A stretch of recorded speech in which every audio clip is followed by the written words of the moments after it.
नमस्कार मित्रों, मैं अपनी कथा पंचतंत्र का एक और संस्करण लेकर आपके सामने प्रस्तुत हो रहा हूँ।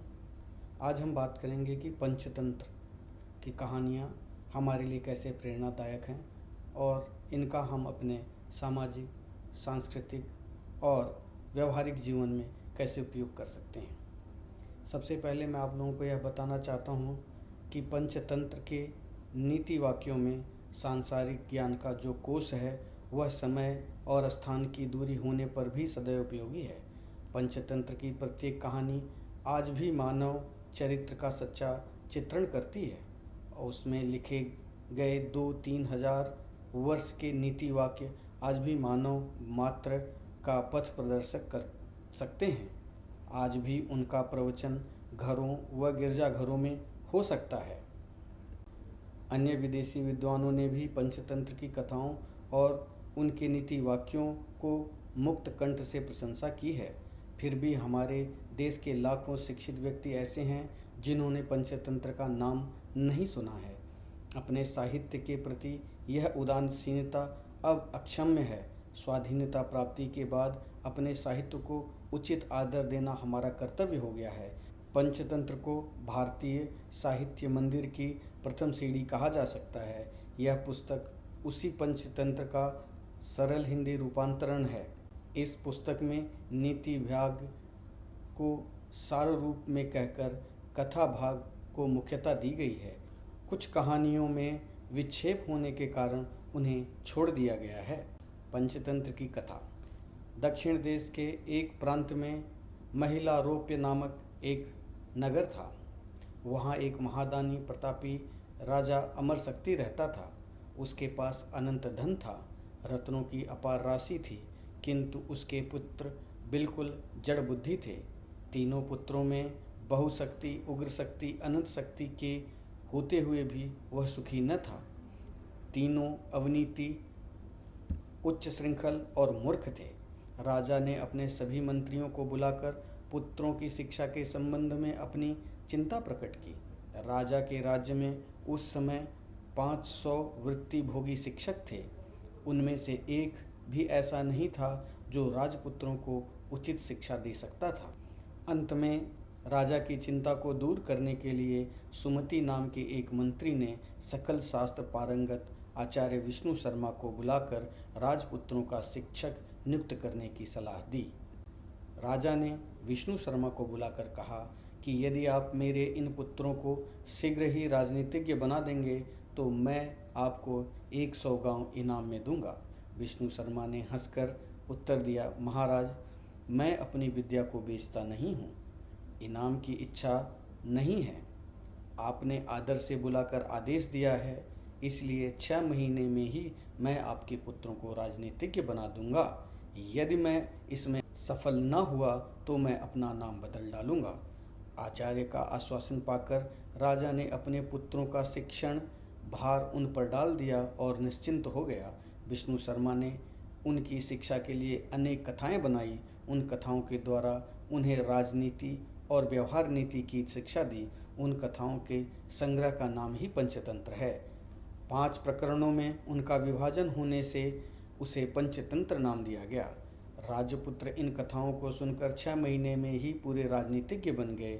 उन 5 प्रकरणों के नाम हैं: नंबर 1 मित्रभेद, 2 मित्र संप्राप्ति, 3 काकोलुकीयम, 4 लब्ध प्रणाशम, 5 अपरीक्षित कारकम।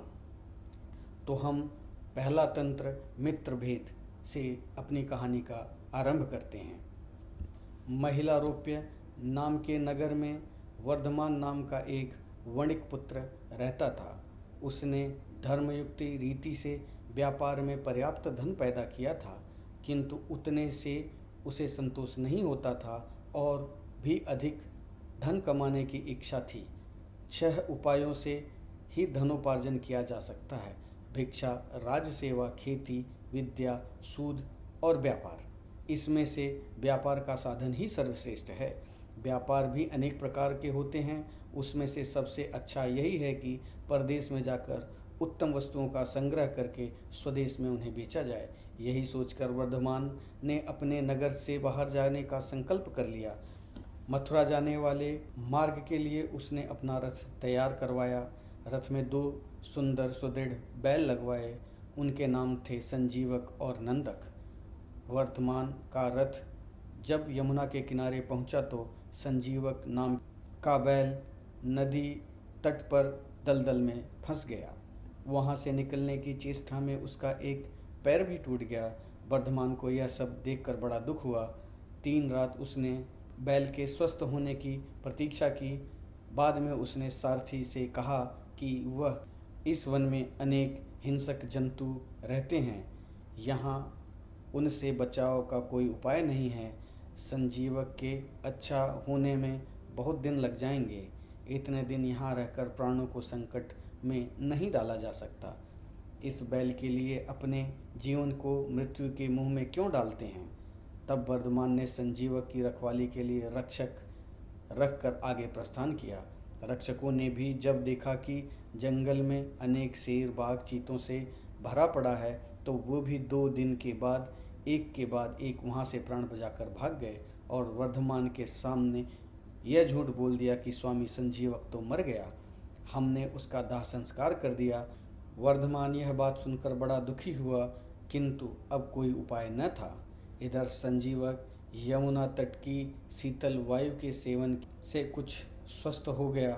नदी के किनारे दूब का अग्रभाग पशुओं के लिए बहुत बलदायी होता है। उसे निरंतर खाने के बाद वह खूब मांसल और हृष्ट-पुष्ट हो गया।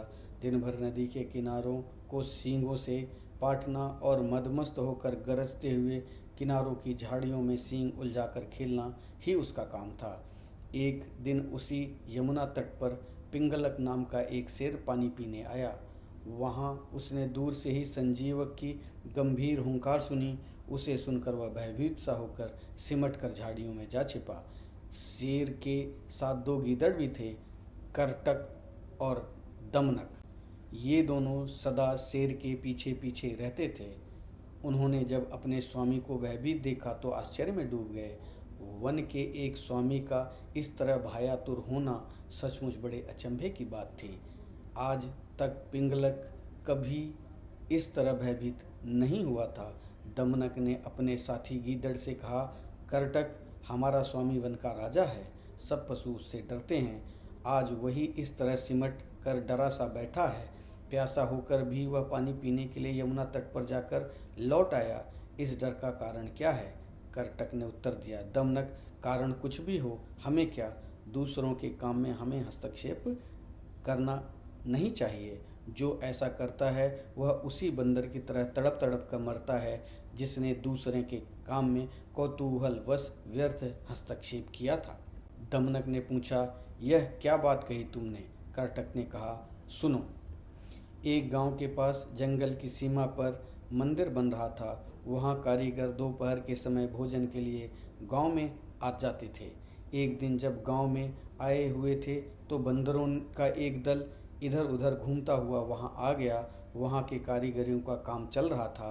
कारीगर उस समय वहां पर नहीं थे। बंदरों ने इधर उधर उछलना खेलना शुरू कर दिया। वहीं पर एक कारीगर सहतीर को आधा चीरने के बाद उसमें कील फंसा कर गया था। एक बंदर को यह कौतूहल हुआ कि यह कील यहाँ क्यों फंसी है।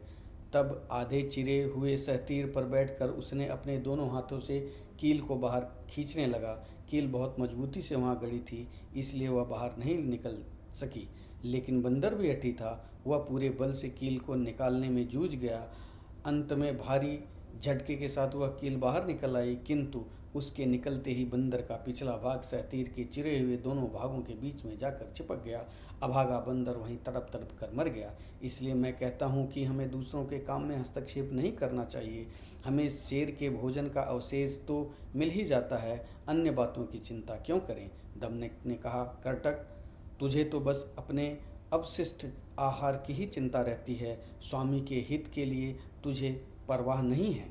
करटक, हमारी चिंता से क्या होता है? हमारी गिनती उसके प्रधान सहायकों में तो नहीं है। बिना पूछे सम्मत देना मूर्खता है। अपने अपमान के अतिरिक्त कुछ नहीं मिलता। दमनक, प्रधान अप्रधान की बात करने वाले जो भी स्वामी की से अच्छी सेवा करेगा वह प्रधान बनेगा, जो सेवा नहीं करेगा वह प्रधान के पद से भी गिर जाएगा। राजा, स्त्री और लता का यही नियम है कि जो उसके पास रहता है वह उसे ही अपनाते हैं। करटक, तब क्या किया जाए? अपना अभिप्राय स्पष्ट कह दे। दमनक, आज हमारा स्वामी बहुत भयभीत है। उसके भय के कारण को जानकर संधि, विग्रह, आसन, संश्रय, द्वैधी भाव आदि उपायों से हमें उसका भय निवारण करने की सलाह देनी चाहिए। करटक, तुझे कैसे मालूम कि स्वामी भयभीत है? दमनक, यह जानना कोई कठिन काम नहीं है। मन के भाव छिपे नहीं रहते। चेहरे से, इशारों से, चेष्टा से, भाषण शैली से, आँखों की भ्रूभंगी से वे सब आमने सामने आ जाते हैं। आज हमारा स्वामी भयभीत है। उसके भय को दूर करके हमें उसे अपने वश में कर सकते हैं, तब वह हमें अपना प्रधान सचिव बना लेगा। करटक, तू राजा की सेवा के नियमों से अनभिज्ञ है, स्वामी को वश में कैसे करेगा? दमनक, मैं तो बचपन से ही अपने पिता के संग खेलते खेलते राज सेवा का पाठ पढ़ लिया था। राज सेवा स्वयं एक कला है, मैं उस कला में प्रवीण हूँ। यह कहकर दमनक ने राज सेवा के नियमों का निर्देश किया और राजा को संतुष्ट करने, उसकी दृष्टि में सम्मान पाने के अनेक उपाय भी बतलाए। करटक दमनक की चतुराई देखकर दंग रह गया। उसने भी बात मान ली और दोनों शेर की सभा की ओर चल दिए। दमनक को आता देखकर पिंगलक द्वारपाल से बोला, हमारे भूतपूर्व मंत्री का पुत्र दमनक आ रहा है, उसे हमारे पास बेरोक आने दो। दमनक राजसभा में आकर पिंगलक को प्रणाम करके निर्दिष्ट स्थान पर बैठ गया। पिंगलक ने अपना दाहिना हाथ उठाकर दमनक से कुशल क्षेम पूछते हुए कहा, कहो दमनक, सब कुशल है? तुम बहुत दिनों बाद आए, क्या कोई विशेष प्रयोजन है? दमनक, विशेष प्रयोजन तो कोई भी नहीं, फिर भी सेवक को स्वामी के हित के बारे में कहने के लिए स्वयं आना चाहिए। राजा के पास उत्तम, मध्यम, अधम सभी प्रकार के सेवक हैं। राजा के लिए सभी का प्रयोजन है। समय पर तिनके का सहारा भी लेना पड़ता है। सेवक की तो बात ही क्या है।